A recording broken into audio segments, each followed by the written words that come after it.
Alhamdulillahirrahmanirrahim. Wabihi nasta'in wal umuri dunya waddin. Assalatu wassalamu ala asrafil anbiya wal mursalin wa ala alihi wa sahbihi ajma'in, amma ba'du. Allahu ta'ala fil Qur'anil Karim. A'udzu billahi minasyaitonir rajim. Bismillahirrahmanirrahim. Yarfa'illahu alladziina amanu minkum walladziina utul ilma darajah. Al-ayah. Wa qala Rasulullah sallallahu alaihi wasallam, man salaka tariqan yaltamisu fihi ilman sahalallahu lahu bihi tariqan ilal jannah.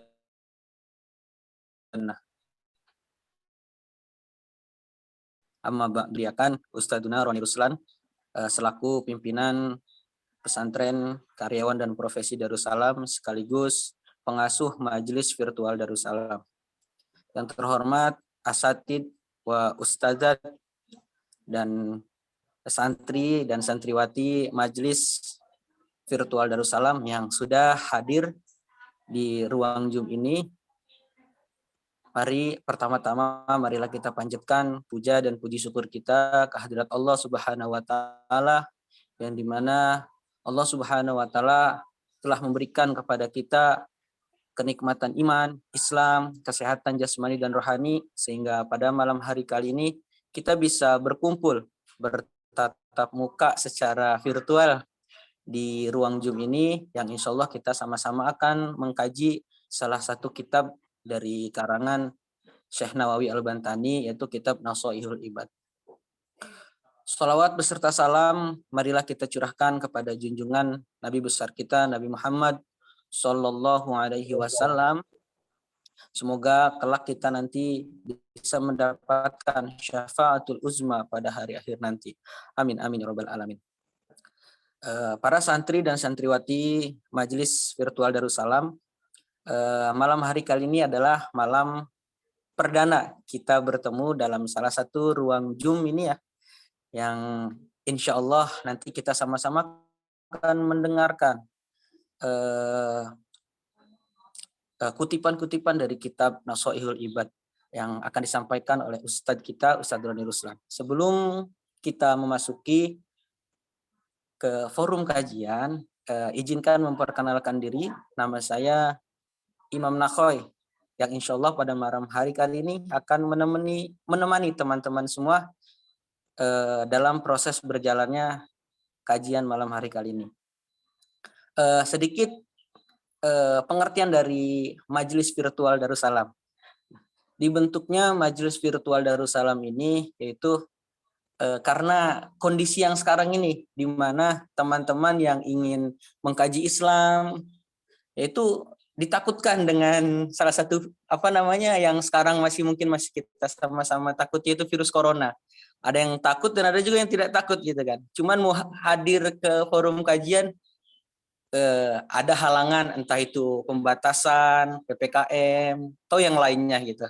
Nah, maka dari itu kami inisiatif untuk membuat forum ini untuk bisa menjadi sarana bagi teman-teman semua yang ingin belajar Islam. Nanti insya Allah majelis virtual Darussalam ini akan mengajarkan teman-teman semua banyak-banyak ilmu ya. Entah ada yang request, Ustadz saya pengen bisa bahasa Arab, Ustadz saya pengen bisa baca kitab gundul, Ustadz saya pengen ngebenerin bacaan Al-Quran saya. Nah itu.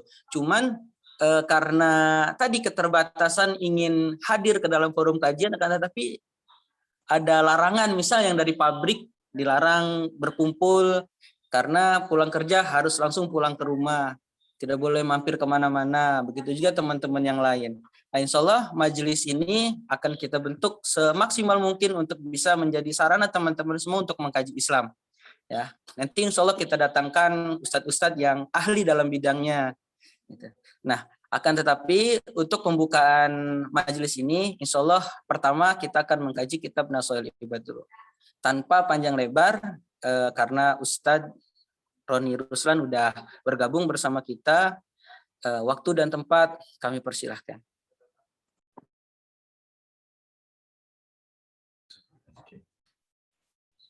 Bismillahirrahmanirrahim. Assalamualaikum warahmatullahi wabarakatuh. Waalaikumsalam warahmatullahi wabarakatuh. Alhamdulillahilladzi ja'alal ilma arfa'as sifatil kamaliyah wa asyhadu an la ilaha illallah wahdahu la syarikalah alladzi khassa man syaa min ibadihi bil ma'asiril hikmiyah wa asyhadu anna Muhammadan abduhu wa rasuluh alladzi khassahu Allah ta'ala bi jami'i kamalatil ubudiyah wa sallallahu ala sayyidina Muhammadin alladzi mala'a Allah ta'ala qalbahu sallallahu alaihi wasallam min jalalihil a'la jalla wa ala wa ayyanahu sallallahu alaihi wasallam min jamalihil asna fasarallahu sallallahu salam masruran mansuran wa ala alihi wa ashabihi wassalikina ala nahjihi panalu khairan wafira wa ba'du. Santri virtual Darussalam rahimakumullah, alhamdulillahirabbil alamin. Pada malam ini atas izin Allah Subhanahu wa taala kita bisa merealisasikan apa yang sudah kita rencanakan jauh-jauh hari dan bisa merealisasikan permintaan dari para santri dan jamaah, ya, para karyawan dan profesi yang mungkin nonton juga di YouTube ini. Belum. Ya. Insyaallah taala mudah-mudahan Allah Subhanahu wa taala meridhoi acara kita malam ini dan selanjutnya bisa istiqomah. Tentu saja kitab Nasoihul Ibad ini isinya nama juga nasoih, nasihat, ya. Di dalamnya akan banyak nasihat.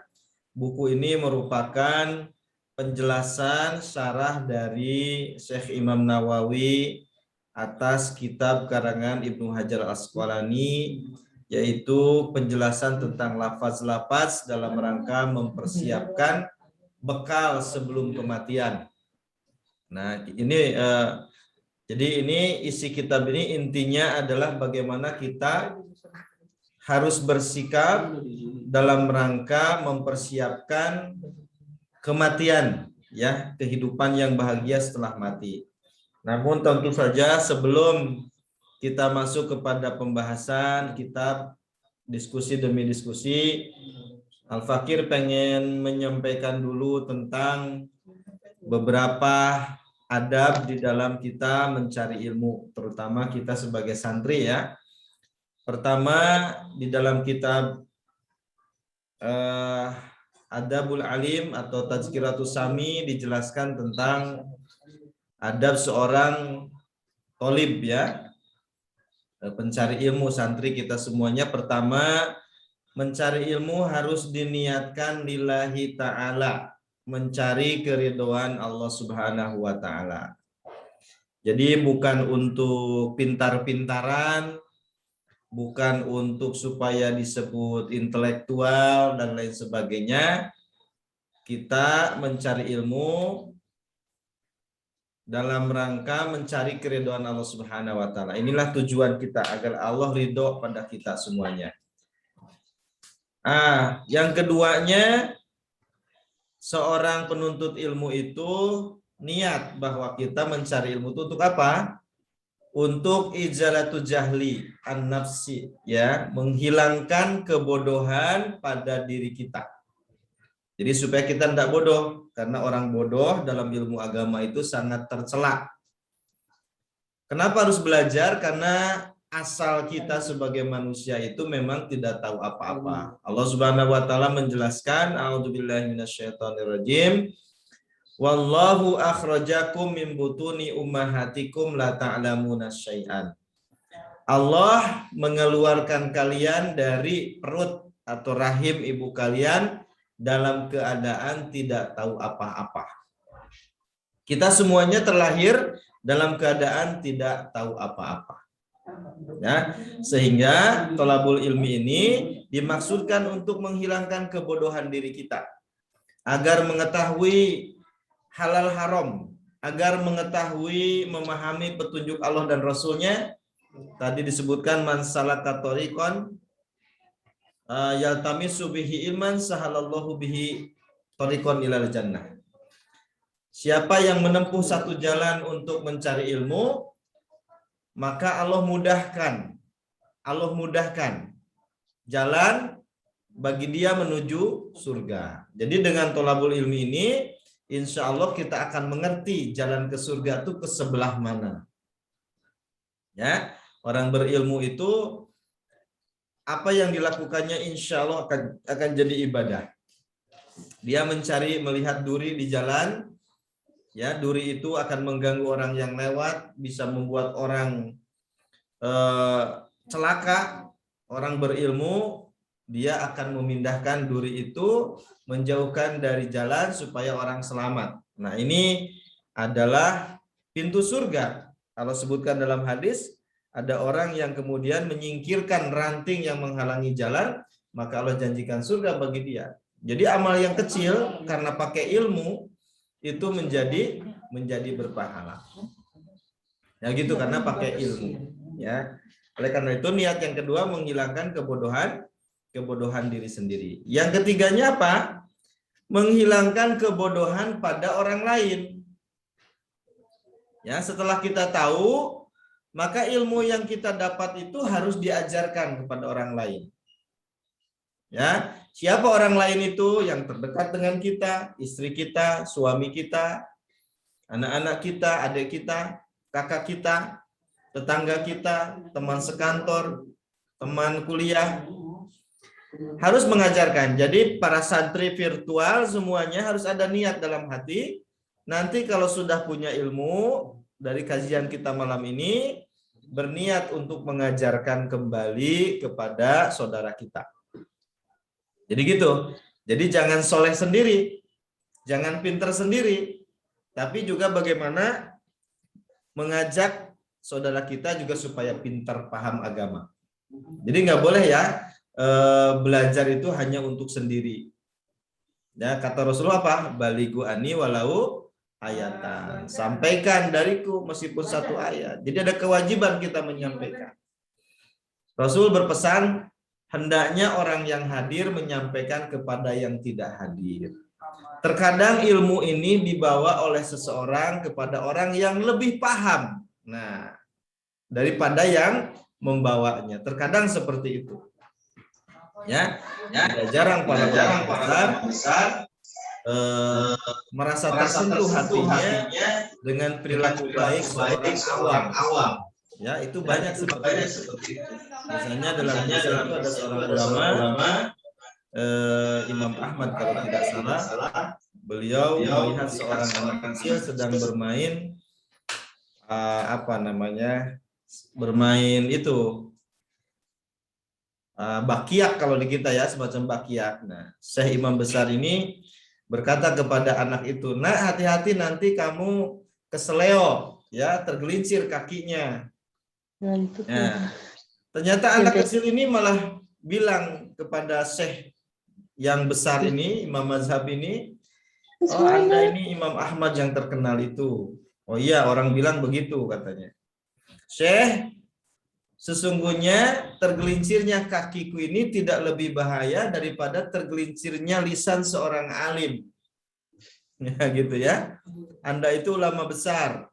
Anda itu ilmunya banyak gitu. Jadi tergelincirnya kaki saya dari bakiak ini tidak lebih bahaya dibanding tergelincirnya lisan seorang alim seperti Anda. Nah gitu. Mendengar ucapan anak kecil itu, sang imam menangis, ya, karena perkataan anak kecil ini sangat betul, sangat benar, ya. Nah, terkadang begitu ilmu itu. Kadang ilmu itu disampaikan oleh orang yang tidak lebih paham kepada yang lebih paham. Oleh karena itu, niat kita yang ketiga mencari ilmu itu untuk juga bisa menghilangkan kebodohan pada orang lain. Khairukum man ta'allamal Qur'an. Orang yang baik di antara kalian adalah yang mempelajari Al-Qur'an wa 'allamahu, dan mengajarkannya. Jadi ada perintah mengajarkannya. Belajar Al-Qur'an, lalu mengajarkannya pada yang lain. Nah ini jadi harus ada niat buat santri virtual semuanya. Jadi thalabul ilmi ini satu saat kita bisa mengajarkan ilmu. Rasulullah SAW dawuh, kun aliman, jadilah kamu seorang pengajar. Au muta'aliman, jadilah seorang yang belajar. Jadi santri, muta'alim. Au sami'an, atau yang senang mendengar ilmu. Au muhiban, atau orang yang mencintai ilmu. Fala takun khamisan, jangan menjadi orang yang kelima. Apa itu orang yang kelima? Orang yang tidak mengajar, orang yang tidak belajar, orang yang tidak mau mendengar ilmu, yang keempatnya tidak mencintai sama sekali. Kata Rasulullah, fatahlik, maka kamu akan binasa. Jadi kalau kita tidak mengajar, tidak belajar, tidak mau mendengar ilmu, bahkan tidak suka dengan ilmu, maka kata Rasul akan binasa orang seperti itu. Oleh karena itu, santri virtual semuanya, mari sama-sama kita niat satu saat kita menjadi pengajar, mengajarkan minimal kepada lingkungan yang terdekat dengan kita, teman kerja, istri kita, keluarga kita.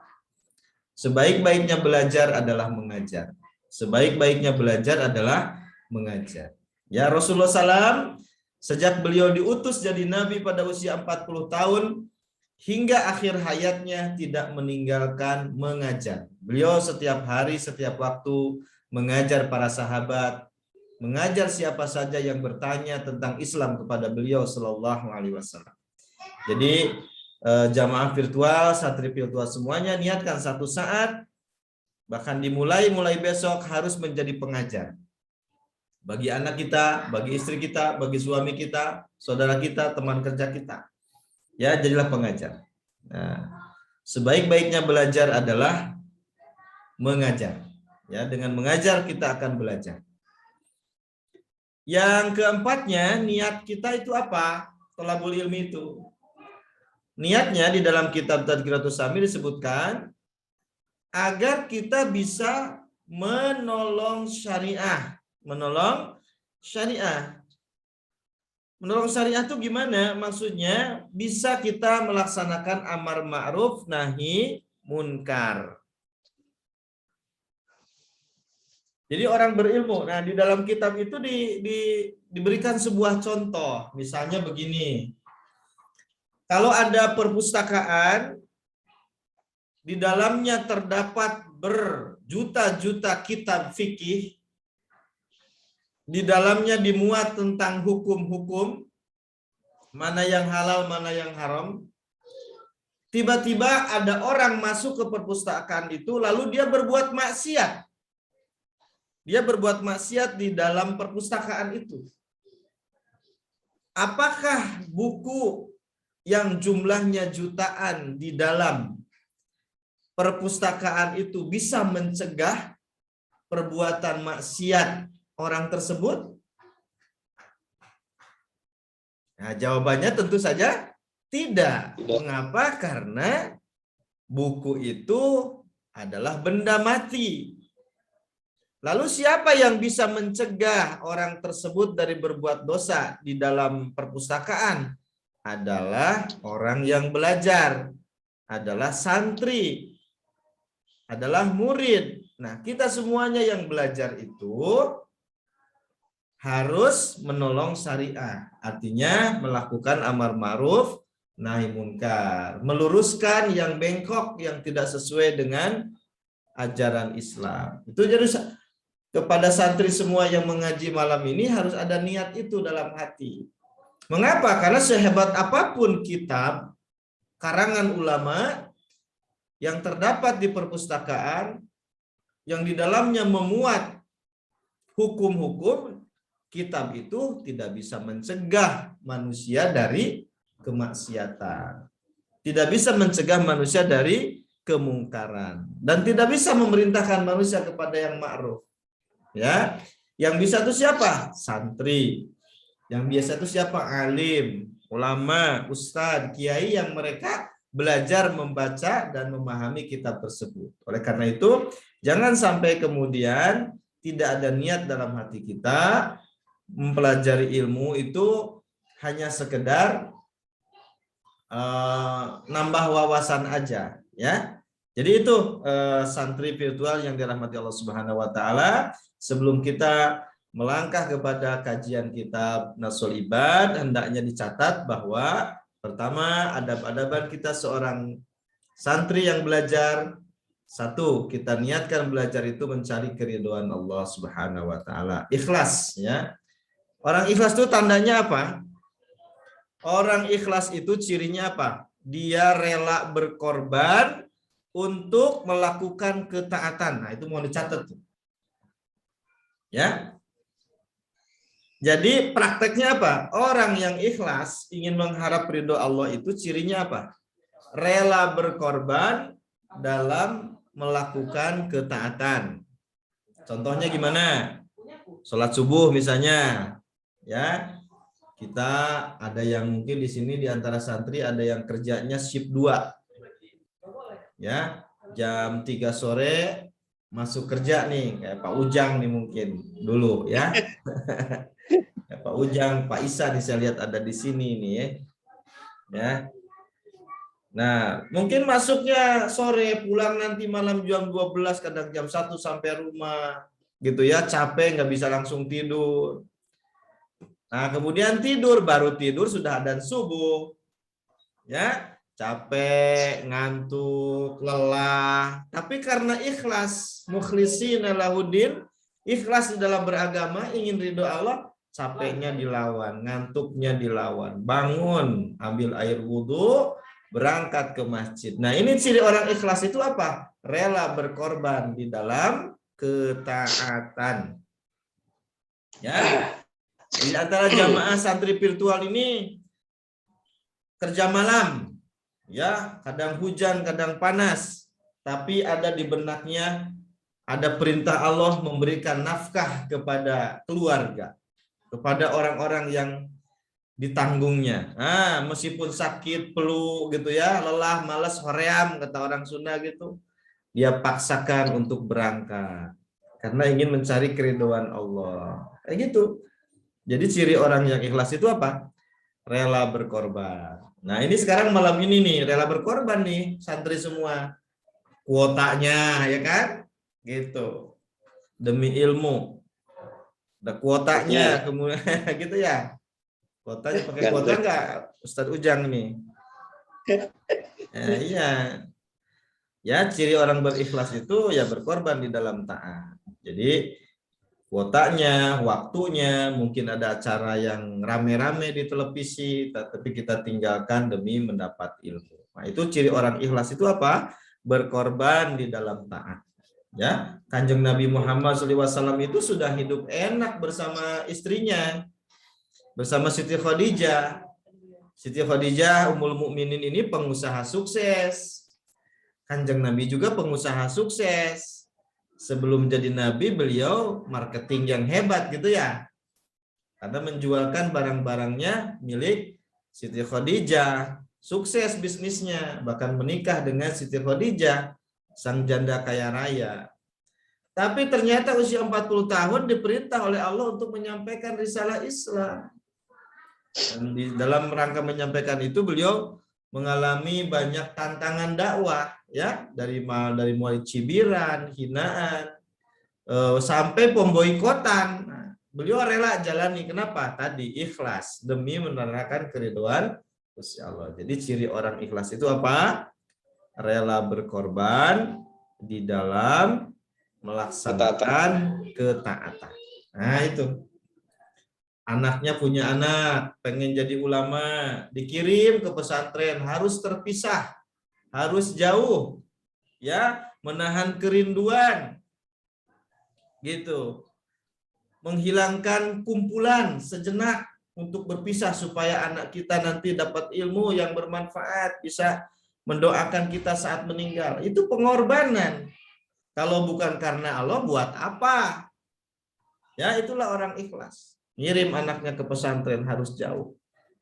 Ya, ayahnya mencari nafkah demi menyekolahkan anaknya di pesantren. Terkadang ibunya harus bantu.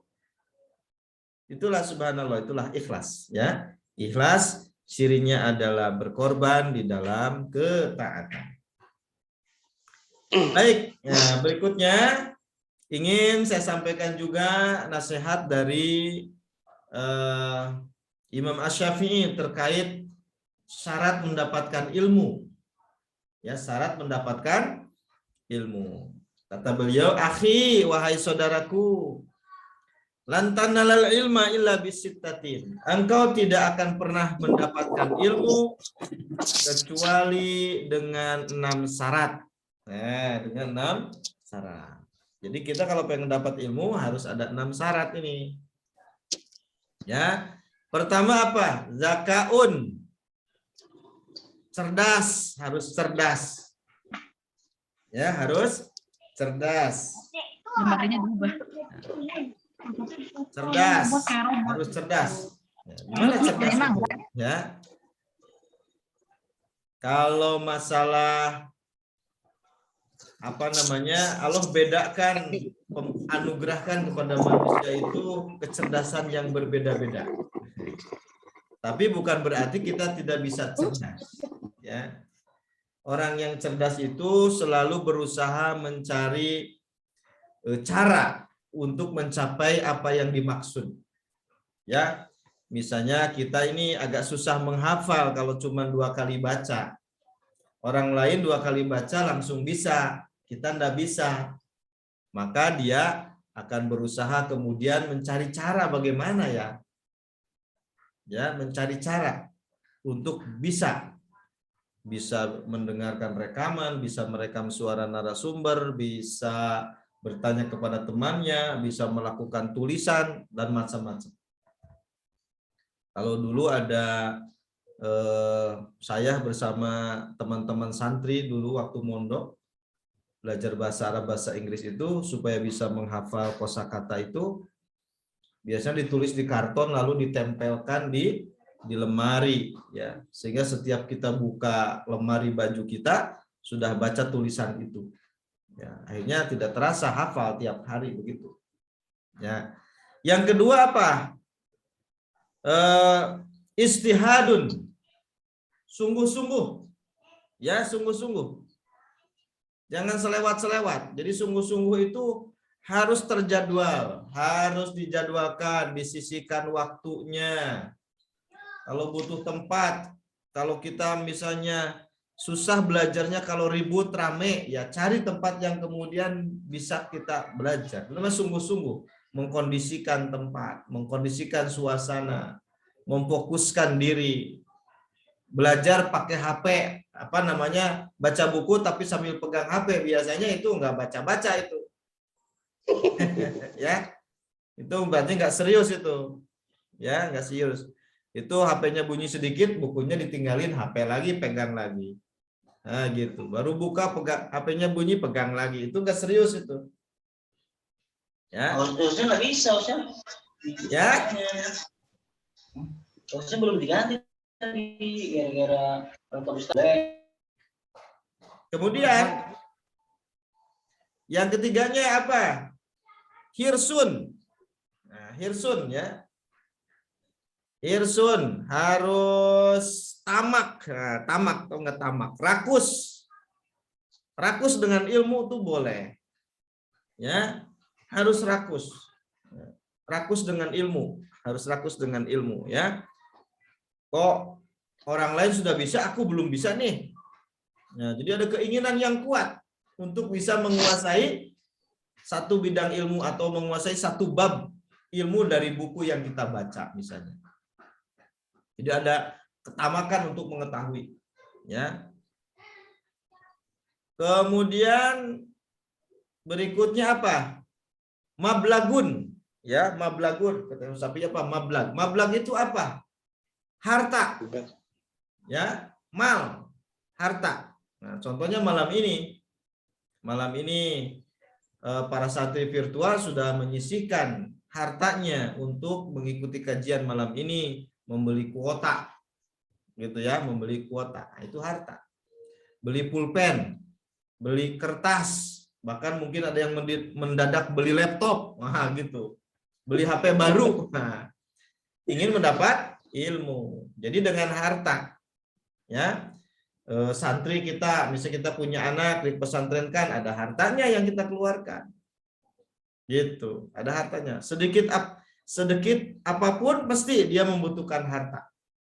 Kadang ke pengajian pakai motor butuh bensin, gitu ya. Ada mablagh yang dikeluarkan. Jadi jangan pelit-pelit di dalam menginfakkan harta di dalam mencari ilmu. Kan sudah pernah dengar ceritanya ya, bagaimana di masa Rasul itu adiknya disuruh thalabul ilmi, kakaknya mencari harta. Ya, buat biaya sang adik. Ternyata di hadapan Allah gimana? Di hadapan Allah dua-duanya pahalanya sama. Luar biasa gitu. Ya, subhanallah begitu. Jadi kakaknya, "Dek, kamu belajar sok, biar kakak yang nyari uangnya." Gitu, seperti itu. Karena tidak mungkin, apalagi hari ini harus beli kitab, ya kan? Harus beli kurosa, catatan, harus beli kolam, beli pulpen, beli kuota, pasti keluar hartanya. Oleh karena itu jangan sayang-sayang mengeluarkan harta untuk membeli ilmu. Beli kitab itu harus senang, beli kitab, beli buku, ya, bikin perpustakaan kecil di rumah. Biar di rumah itu terkondisikan anak kita, istri kita tuh senang dengan buku, membaca buku. Senang baca, bukunya nggak ada kan repot juga. Kalau baca di HP sih mungkin baca bukunya 2 menit, main HP-nya 2 jam. Gitu. Keganggu, banyak keganggunya. Gitu ya, Kojangnya. Banyak keganggunya. Kalau baca kitab di HP mah banyak keganggunya pasti. Ya. Tapi kalau baca kitab, insya Allah HP-nya dijauhkan, kita berada di ruangan, baca kitab, dan insya Allah bisa itu. Fokus ya. Keberapa tuh tadi? 4. Keempat ya. Yang kelima, tulus zaman. Tulus zaman itu waktunya yang panjang, lama. Untuk bisa paham satu masalah itu terkadang butuh waktu lama. Ya, makanya zaman dulu mah tidak heran para ulama itu belajar bahasa Arabnya saja 20 tahun. Siapa beliau? Imam Asy-Syafi'i, padahal orang Arab. Ya. Imam Asy-Syafi'i itu belajar bahasa Arabnya saja berapa tahun? 20 tahun. Kita ini belajar bahasa Arab nggak tuntas-tuntas ya. Putus-putus. 3 kali pertemuan bubar. Pengennya 1 kali pertemuan langsung menguasai nahwu shorof. Ya, pengennya 2 kali pertemuan langsung pinter baca kitab kuning. Pada para ulama dahulu, Imam Asy-Syafi'i saja beliau mengatakan, "Ta'alamtu lughatal arabiyyah 20 sanah," ya. Aku mempelajari bahasa Arab itu 20 tahun. Gitu, padahal beliau itu orang Arab asli. Kita nih orang Purwakarta belajar bahasa Arab sebulan pengen langsung menguasai. Gak bisa-bisa langsung mundur, kabur, teratur. Ya. Nah itu. Jadi harusnya tulus zaman, ada sabar, waktunya panjang. Makanya ada long life education, pendidikan sepanjang masa. Mencari ilmu minal mahdi ilal lahli, dari digendong-gendong sama ibu kita sampai nanti digendong masuk liang lahat, ya, ditalkinin. Nah, mencari ilmu tidak boleh berhenti, ya, sepanjang usia. Gitu. Jadi tulus zaman kata Imam Syafi'i. Kalau orangnya mudah nggak sabar, cepat bosen thalabul ilmi, ya nggak bakalan dapat ilmu, karena syaratnya dia harus panjang ilmunya. Yang terakhir, apa yang terakhir syarat mendapatkan ilmu? Yang terakhir apa? Mulazamah, ya, sohbatul ustad. Ya, sohbatul ustad itu mulazamah. Kalau bisa itu bergaul dengan guru kita. Ya, bergaul dengan guru kita. Bertanya kepada guru kita. Nah, itu. Mulazamah. Makanya dulu para sahabat itu mulazamah bersama Rasulullah SAW. Terlebih-lebih ahlu sufah, ya, seperti Abu Hurairah, Abu Dzar Al-Ghifari. Nah, itu mulazamah. Abu Hurairah itu bukan orang Madinah, bukan orang Mekah, beliau orang luar, ya, yang sengaja datang ke Madinah untuk belajar Islam. Nah, beliau miskin, tidak punya keluarga, tidak punya harta, sehingga tinggal di salah satu pojok Masjid Madinah, Masjid Nabi, yang mereka dikenal sebagai Ahlus Sufah, ya. Miskin-miskin mereka. Di dalam kitab Riyadhus Shalihin dijelaskan sampai Ahlus Sufah itu tidak punya kain penutup tubuh kecuali sebatas menutup auratnya. Ada yang pakai sarung, sarungnya cuma sampai betis. Sehingga kata Abu Hurairah, mereka harus menarik-narik sarungnya ke bawah, khawatir auratnya kelihatan. Ya, gitu. Tapi kita tahu Abu Hurairah itu banyak meriwayatkan hadis dari Rasulullah SAW sampai di angka 5.000 lebih, ya, 5.800 kalau tidak salah. Hadis yang diriwayatkan dari Abu Hurairah itu. Padahal beliau itu kalau tidak salah masuk Islamnya itu 4 tahun sebelum Rasulullah wafat. Pertemuan yang sangat sebentar, 4 tahun.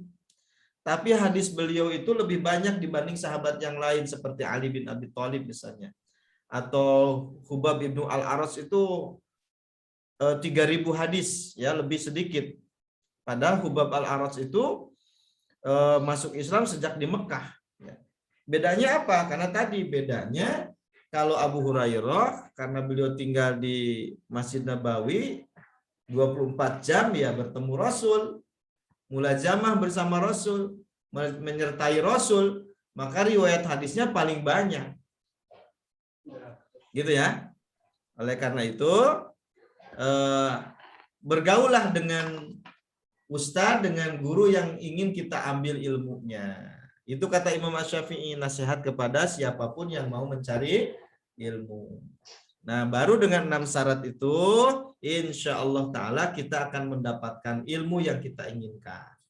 Ya, jadi yang pertama apa? Dzakaun, cerdas. Yang kedua, sungguh-sungguh.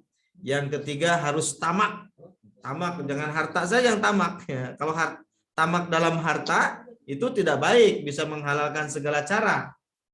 Ya, tamak dalam ilmu itu rakus, pengen tahu, ya, sungguh-sungguh, nggak puas dengan ilmu ini, bisa ini langsung nyari ilmu ini. Nah, gitu. Yang keempatnya mablag, ya, harus ada harta yang dikorbankan.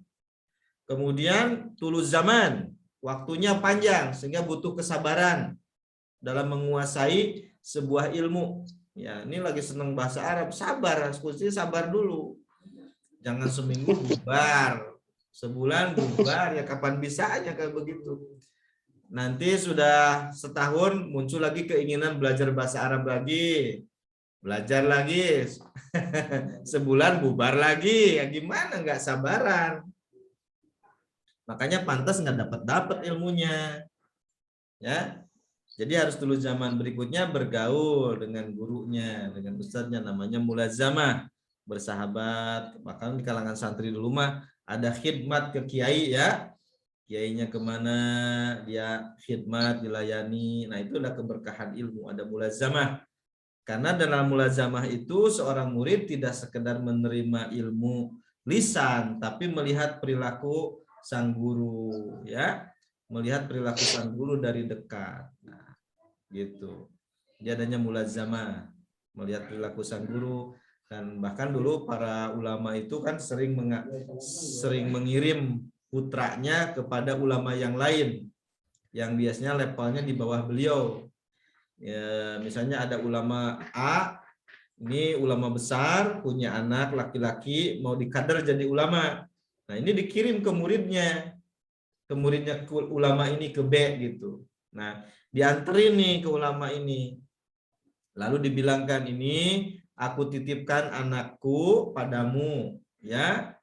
Dan aku nasihatkan kamu sebagai guru, berbuat perilaku yang baiklah, berakhlak baiklah.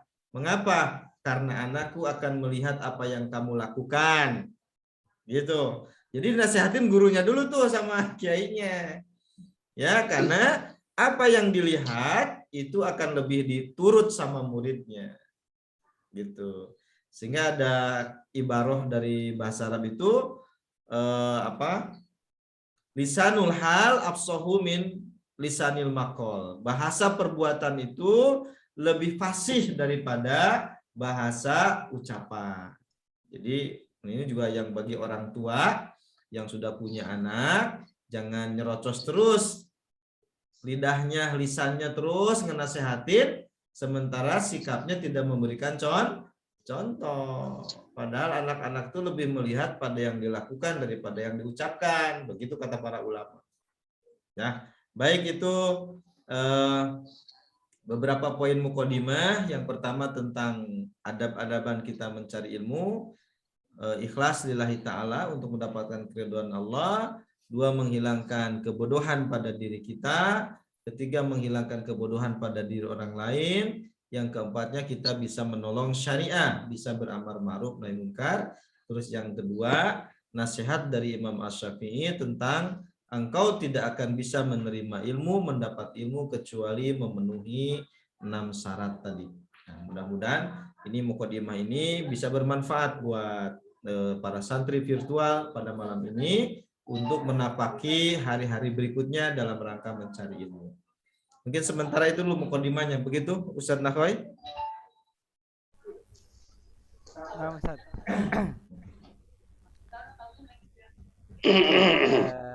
Alhamdulillahirrabbilalamin, sudah kita dengarkan bersama, yaitu suaranya jelas?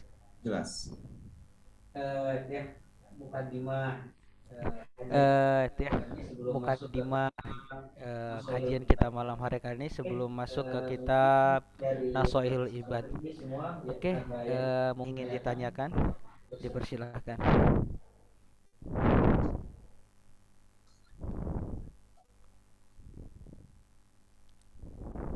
Baik Ustaz, Assalamualaikum warahmatullahi wabarakatuh.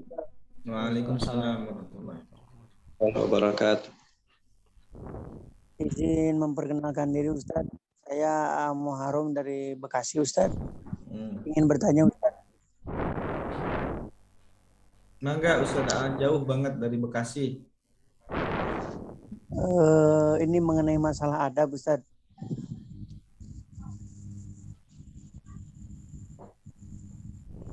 Ya. Mana kita bisa meneladani seorang guru,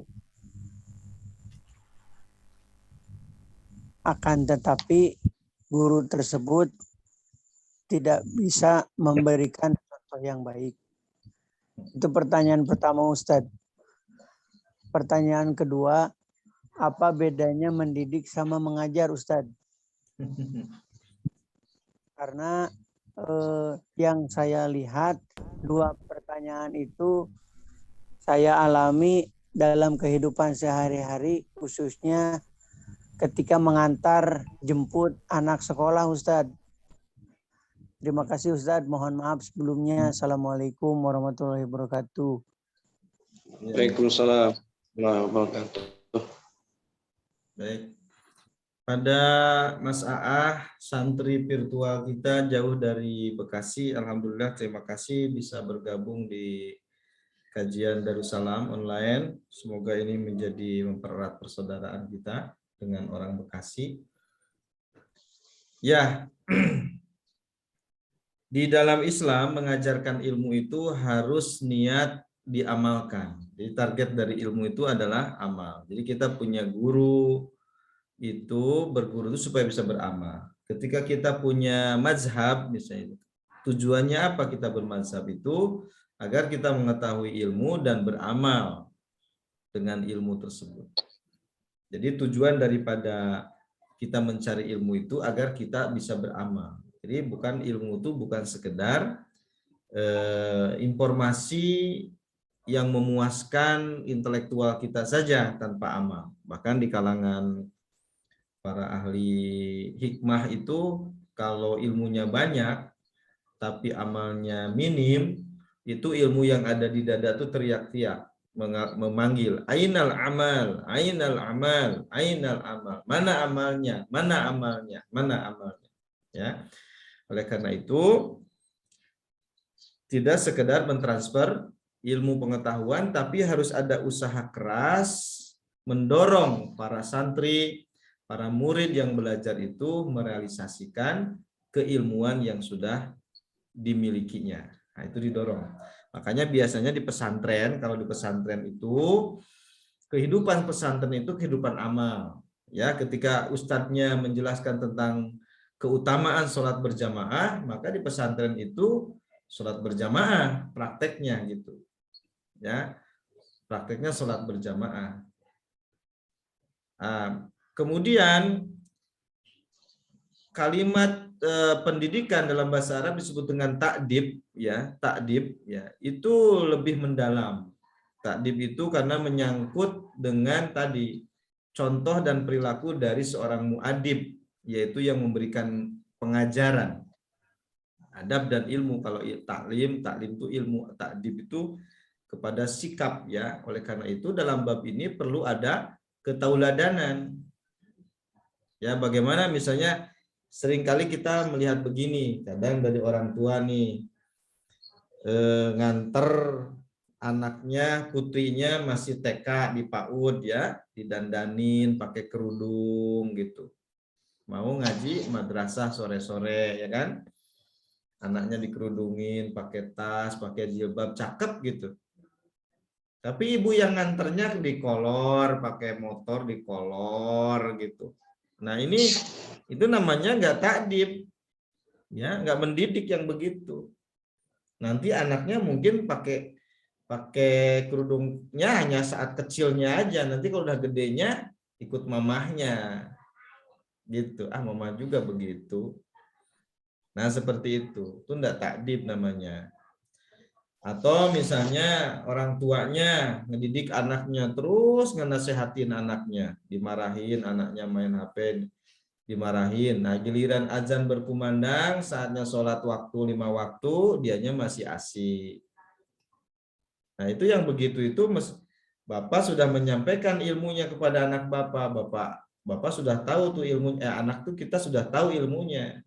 Tapi bab realisasi pelaksanaan tidak ada, takdibnya kurang, ya, sudah sulit tauladan. Oleh karena itu ini penting. Makanya bagi di sini mungkin seperti Al-Fakir sendiri atau para orang tua sebagai muadib yang memberikan takdib pendidikan, memang kita dituntut menjadi uswatun hasanah, ya, dengan segala kekurangan kita berusaha untuk menjadi tauladan. Nah, begitu mungkin Mas Aah yang dari Bekasi.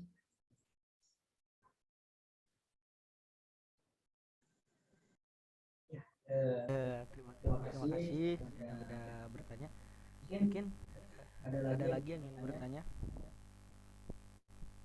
Atau kalau malu bicara bisa diketik lewat chat.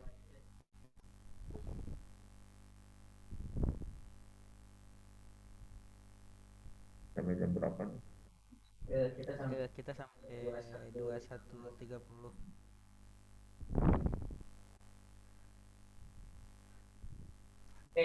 Oke. Kalau nggak ada bertanya, oke. Kalau nggak ada bertanya, oke. Sendiri yang bertanya. Saya sendiri yang bertanya. Tadi kan disebutkan nih bahwa kita mencari ilmu itu Tadi kan disebutkan nih sabar, bahwa ya. dalam mencari ilmu itu sabar itu dalam sabar itu kita kadang di zaman sekarang itu ada yang diuji dengan ekonomi, ada yang putus kuliah karena keterbatasan ekonomi, ada yang keluar dari pondok karena tidak mampu dengan ekonomi. Sebenarnya dia sabar pengen belajar, tapi karena lembaga tersebut tidak bisa untuk memberikan kesempatan orang tersebut yang ingin belajar itu seperti apa? Ya, terima kasih. Ini kayaknya yang putus kuliah ini pertanyaannya. Mudah-mudahan tidak, ya. Begini, jadi pendidikan itu terkadang harus formal, terkadang tidak formal. Ya. untuk mendapatkan ilmu itu terkadang memang harus ditempuh secara formal melalui sekolah-sekolah yang ada, dan tentu saja biasanya mayoritasnya membutuhkan biaya yang zaman sekarang tidak murah ya. Ada juga yang non formal juga ada yang berbiaya, ada yang gratis. Kita mesti harus banyak-banyak baca biografi para ulama yang qadarullah mereka terlahir bukan orang yang punya. Contohnya siapa? Imam Asy-Syafi'i rahimallahu taala. Ya, Imam Syafi'i rahimahullahu taala. Beliau terlahir dalam keluarga miskin, bahkan yatim, sudah ditinggalkan oleh ayahandanya sejak kecil. Ya, sehingga yang mengantarkan beliau untuk belajar ke pesantren di Mekah kepada pesantrennya Imam Malik rahimahullah ta'ala, Shahibul Muwatta. Ya, beliau belajar ke sana, dan itu banyak kisah menarik di situ, bagaimana Imam Syafi'i itu pernah ditegur oleh Imam Malik saat di pengajiannya karena beliau menggerak-gerakkan telunjuknya ke tanah, ya. Sempat diduga dia main-main dalam belajar, karena kita tahu Imam Malik itu syekh yang sangat disiplin di dalam kajian. Ya, orang nyandar saja sampai belajar tidak boleh sampai Imam Malik. Nah, wahai anak kecil, kenapa kamu belajar seperti itu? Ya, nggak ada adabnya, dikiranya dia beradab. Rupanya ternyata Imam Syafi'i bilang, aku bukan tidak beradab, aku sedang menghafal apa yang Syekh sampaikan, dan aku mencoba untuk mengingat-ingat sambil menulis-nulis di tanah dengan telunjukku. Ya, karena beliau tidak punya alat tulis. Ya, nah begitulah Imam Asy-Syafi'i sabar di dalam menjalani. Jadi kita mengambil bagaimana ibroh di dalam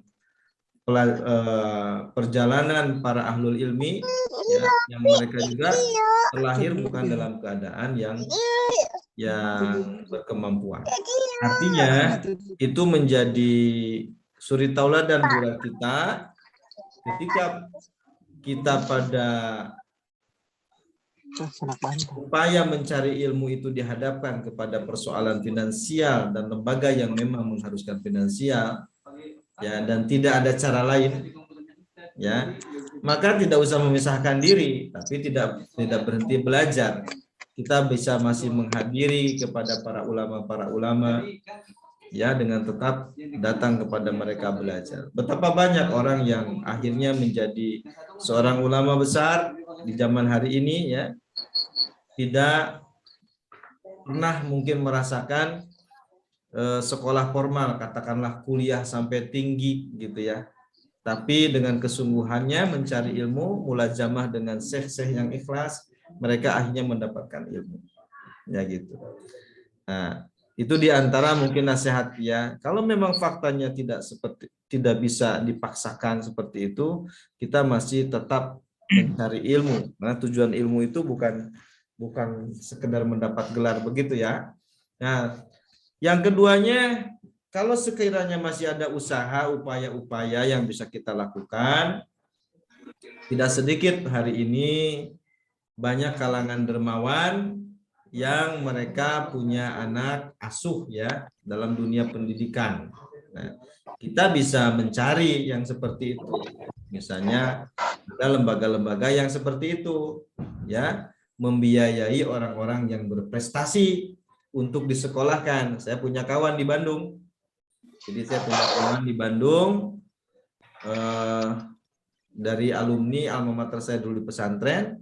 Sampai hari ini beliau ini, kawan saya ini, mengambil anak-anak dari kampung, ya, anak-anak dari kampung yang dia yatim piatu, tidak berkepemilikan harta yang banyak, dia ambil lalu dimasukkan ke pesantren terkenal di Indonesia, di Jawa Timur, dimasukkan sampai lulus.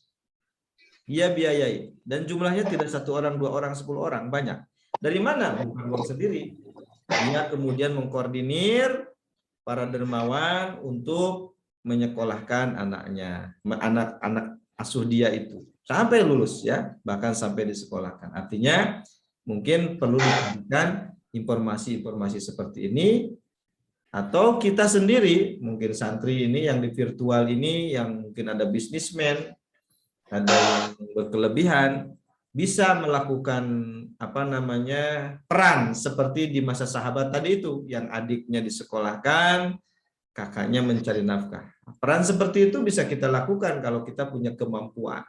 Ya, 1 orang, 2 orang, 3 orang, 4 orang bergabung untuk membiayai seseorang saudara muslim yang sebetulnya cerdas, punya himah, kemampuan, semangat yang tinggi, diprediksi dia itu akan jadi orang yang sukses mendapatkan ilmu.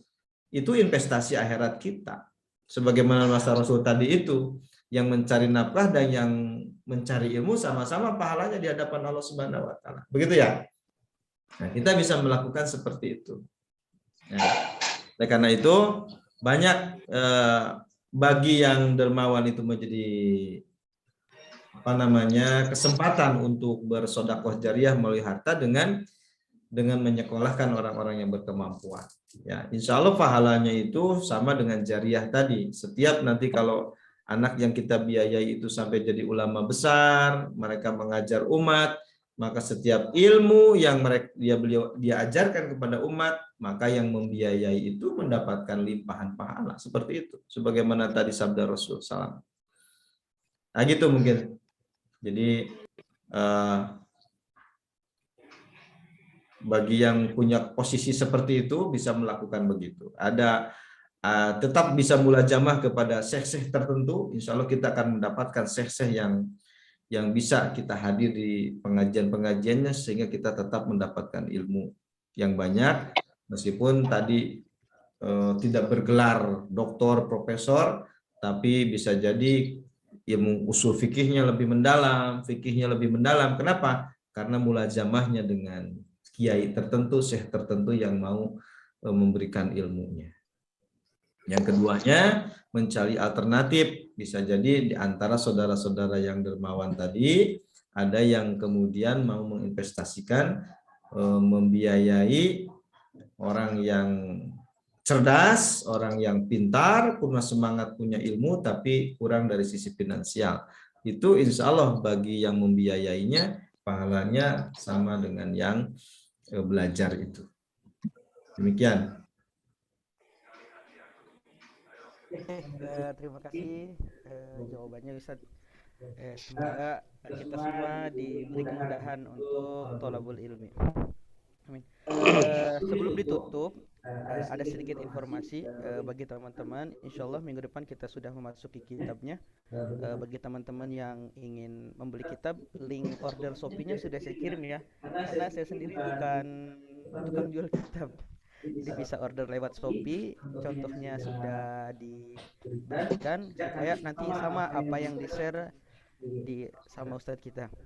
Oke Ustadz, agar pertemuan kita malam hari ini penuh dengan barokah, kita tutup dengan doa yang dipimpin oleh Ustadz Fadhil Masguro. Allahumma salli ala Sayyidina Muhammad Nabil Ummi wa ala alihi wa azwajihi wa dhurriyyatihi wa ashabihi wa ala man tabi'ahum bi ihsanin ila yaumil. Allahumma salli wa sallim radhiyallahu tabarak wa ta'ala an kulli rasulillahi ajma'in. Amin ya Allah ya rabbal alamin. Allahumma rabbana zalamna anfusana fa in lam taghfir lana wa tarhamna lanakunanna minal khasirin. Allahumma ighfir lana wa li walidina warhamhum kama rabbawna shighara. Allahumma nawwir qulubana bi nuri hidayatika kama nawwaltal arda bi nuri syamsika abadan abada bi rahmatika ya arhamar rahimin. Allahumma zidna ilman warzuqna fahman. Allahumma alimna ma yanfa'una lidunyana wa akhiratina ya rabbal alamin. Rabbi ja'alni muqimas salati wa min dzurriyyati ya rabbana wa taqabbal du'a. Allahumma ja'alna wa ahlana wa auladana wa dzurriyyatina min ahlil ilmi wa ahli taqwa wa ahlil Qur'an wa ahlil maghfirah ya rabbal alamin. Allahumma hdinas siratal mustaqim siratal ladzina an'amta 'alaihim ghairil maghdubi 'alaihim waladdallin amin. Allahumma inna na'udzubika minal hammi wal hazani wa na'udzubika minal azzi wal kasali, wa na'udzubika minaz zubni wal bukhli, wa na'udzubika min ghalabati daini wa qahri rijal. Ya Allah, kami titipkan kepadamu apa yang telah Engkau ajarkan kepada kami, dan kembalikanlah ilmu itu kepada kami saat kami membutuhkannya ya Rabbal Alamin. Ya Allah, alhiqna bis salihin ya Rabbana, pertemukanlah kami bersama orang-orang yang soleh, yang mampu menguatkan iman kami, menambah ilmu kami, dan menunjukkan kami ke jalan keriduanmu ya Rabbal Alamin. Persatukanlah hati kami di atas kecintaan kepadamu dan kecintaan kepada Rasulmu ya Rabbal Alamin. Allahumma ahsinil ladina ahsanu ilaina ya Allah, berbuat baiklah kepada orang-orang yang telah berbuat baik kepada kami ya Rabbal Alamin. Yasir lahum umurahum dunyahum wa ukhrahum, mudahkanlah urusan mereka dunianya dan akhiratnya. Barik lahum fi ahlihim, berkahilah keluarga mereka, wa uladihim, anak mereka, wa dzurriyyatihim, turunan mereka, wa tijaratihim, dan bisnis mereka ya Rabbal Alamin. Warzuqhum malan katsiran halalan thayyiban mubarakan, limpahkanlah rizki yang banyak pada mereka, yang halal dan thayyib dan berkah. Wa atihim ma ataita ibadakas salihin, berikanlah kepada mereka sebagaimana yang Engkau berikan kepada orang-orang yang soleh ya Rabbal Alamin.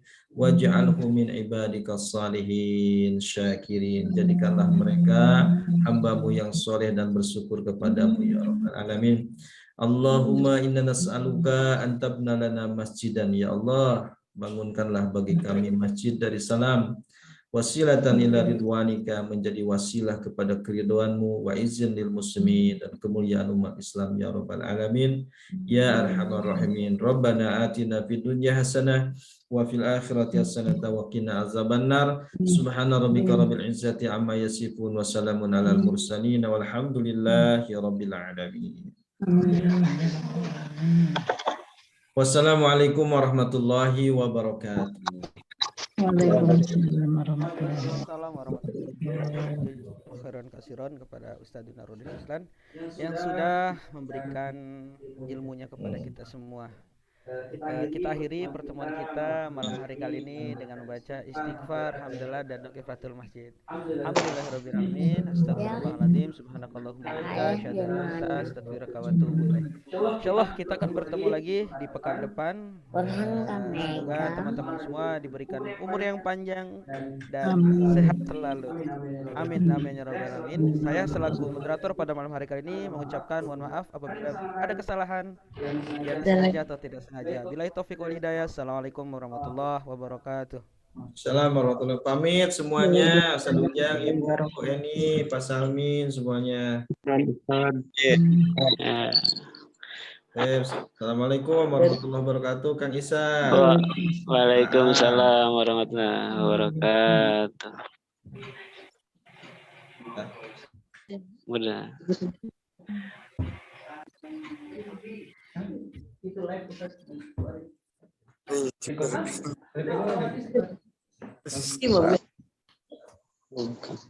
Ini saya tambah.